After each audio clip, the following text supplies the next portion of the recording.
শীতের ফ্রেশ কড়াইশুঁটি দিয়ে তৈরি করে নিলাম কড়াইশুঁটির কচুরি, আর তার সাথে একটা স্পেশাল আলুর দম, যেটা এর সঙ্গে খুব ভালো যায়। চলুন তাহলে দেখে নিই।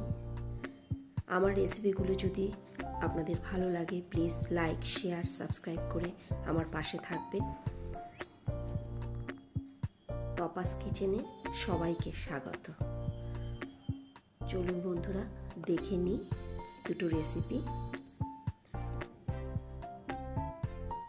আমি নিয়েছি 500 গ্রাম ফ্রেশ কড়াইশুঁটি। 2 মিনিট এটাকে একটু সিদ্ধ করে নিলাম। সিদ্ধ করে রাখা কড়াইশুঁটির সঙ্গে মিক্সিতে নিয়ে নিলাম অল্প করে আদা, কাঁচা লঙ্কা, একটা কাঁচা লঙ্কা, অল্প লবণ দিয়ে ভালো একটা মিহি পেস্ট তৈরি করে নিলাম। কড়াইতে সরষের তেল দিয়ে তার সঙ্গে কালো জিরে ফোড়ন আর অল্প হিং দিয়ে দিলাম। ভালো করে ভেজে নেওয়া হয়ে গেলে দিয়ে দিচ্ছি মিক্সিতে পেস্ট করে রাখা কড়াইশুঁটির পেস্টটা। ভালো করে নেড়ে চেড়ে নামানোর আগে মৌরি গুঁড়ো আর গরম মশলা গুঁড়ো, অল্প চিনি দিয়ে আরেকটু নেড়ে নিয়ে এটাকে নামিয়ে নিলাম। মৌরি গুঁড়োটা কিন্তু অবশ্যই এতে দেবেন, তাহলে ভীষণ টেস্ট হবে পুরটা।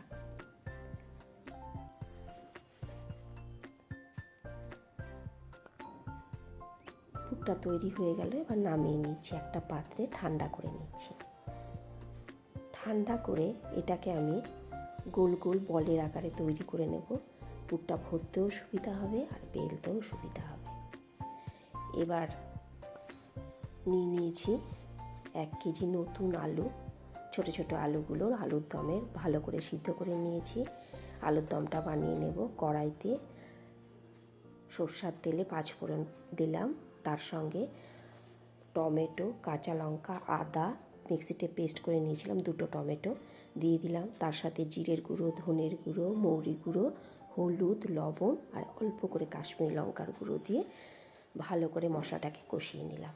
কষিয়ে নেওয়া হয়ে গেলে সিদ্ধ করে রাখা আলুগুলোকে ছেড়ে ভালো করে নাড়াচাড়া করে 2 চামচ চিনি দিয়ে গরম জল দিয়ে দিলাম, বড় 1.5 কাপ। গরম জলটা দিয়ে গ্রেভিটাকে ফুটিয়ে নেব 5 মিনিট। গ্রেভিটা ভালো করে ফুটে উঠলে আলুর দমটা তৈরি হয়ে গেলে এর মধ্যে অল্প করে কড়াইশুঁটি দিয়ে দিয়েছি আর দিয়ে দিলাম ধনে পাতা আর গরম মশলা গুঁড়ো। নামানোর আগে হয়ে গেল আলুর দম। এবার কড়াইশুঁটির কচুরিটা তৈরি করার জন্য 400 গ্রাম ময়দা নিয়েছি, তার সাথে লবণ, অল্প চিনি আর দিয়ে দিলাম রিফাইন্ড অয়েল। ভালো করে ময়ামটা দিয়ে নিয়ে অল্প অল্প জল দিয়ে মেখে নিলাম। কচুরির মাখাটা একটু ঢেকে রাখলাম। 10 মিনিট পর আমি এর থেকে আস্তে আস্তে ছোট ছোট লেচি কেটে নিলাম।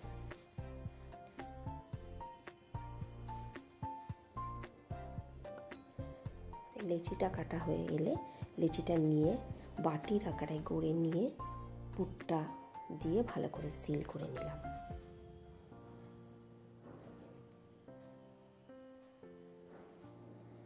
এবার সবকটা কচুরির লেচি আমার তৈরি হয়ে গেল। এবার এগুলোকে আস্তে আস্তে বেলে নেব।